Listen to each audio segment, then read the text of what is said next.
Good afternoon, ladies. I know it's not my day, but I need to talk about this book.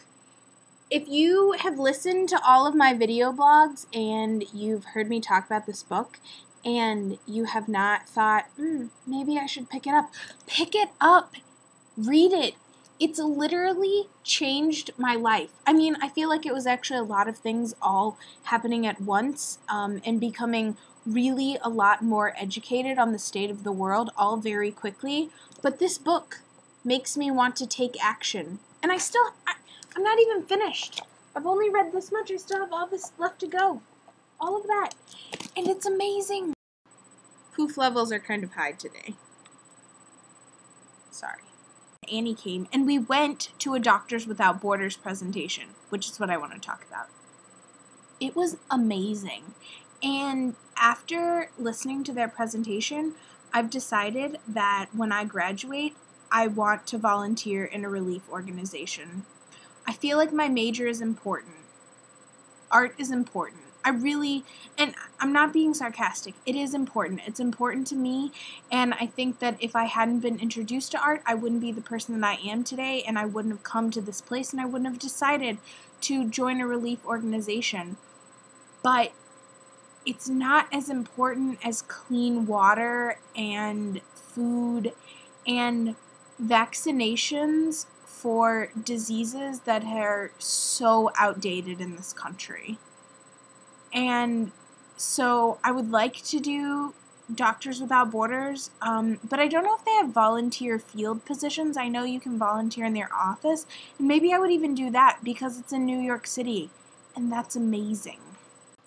So I was reading this book today, and he talks about how he feels guilty about giving in to the corporatocracy because he's an economic hitman, but I'm not an economic hitman, and I still feel guilty.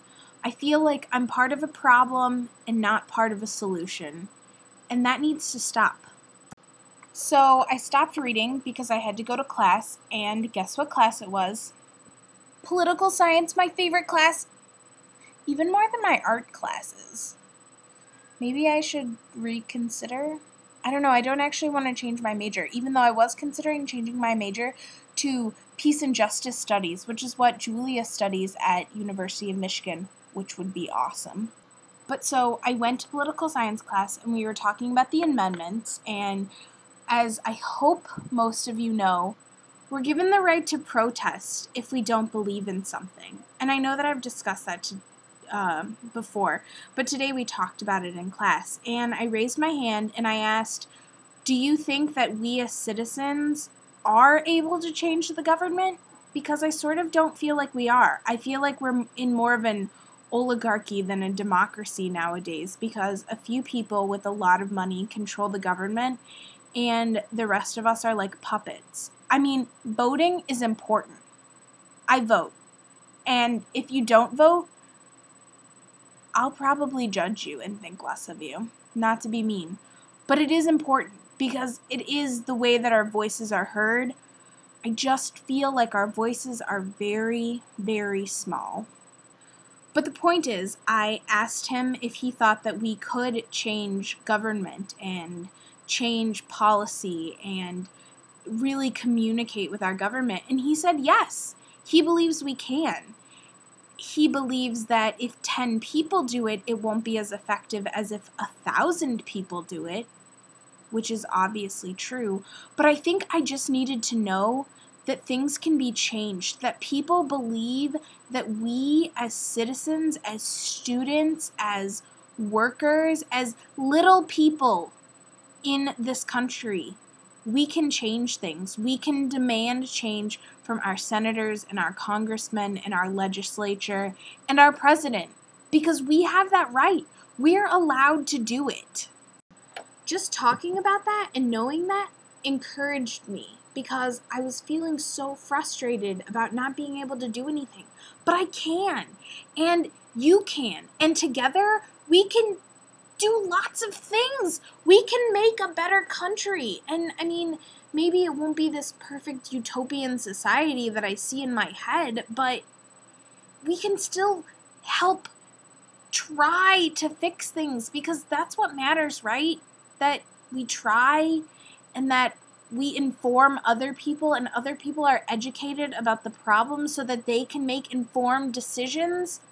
The problem, one of many, is that we have this whole nation and we're great or whatever, but we're full of uneducated people who don't know what's going on in the world and the world outside of our world, outside of America.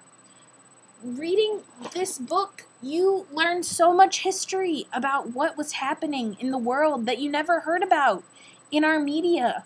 And people say we're uninformed about international news, but we are, because we don't care. So they don't publish it. They don't talk about it.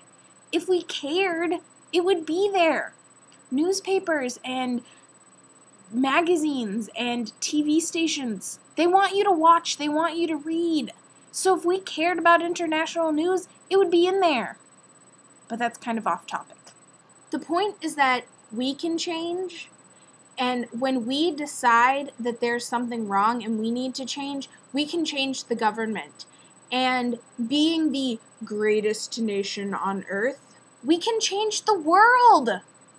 Please, someone tell me that that is exciting to them. It is so exciting to me. I might have to do my happy dance. Yes! Yes!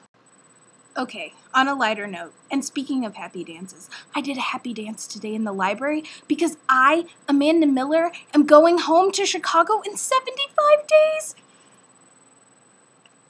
That was the kind of happy dance I did in the library. It wasn't a full-out happy dance because I was sitting at the computer, but guys, I'm coming home and I miss you so much in Chicago. I miss you in Brown Cow. I miss you a lot. They won't send me in the mail.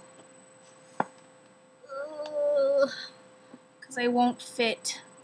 At least I've got something on my head. That makes it a pretty good day.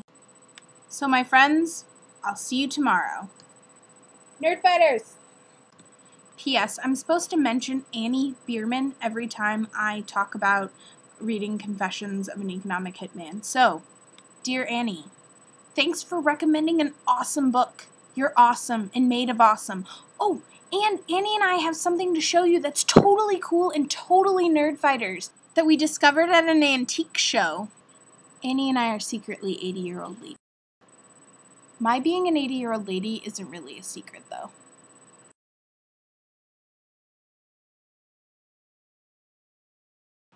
That's right, we found Peeps lights, like Christmas lights, but with peeps on them. How awesome is that? So awesome. Thanks for watching till the end. I know your time is precious and this was a long video.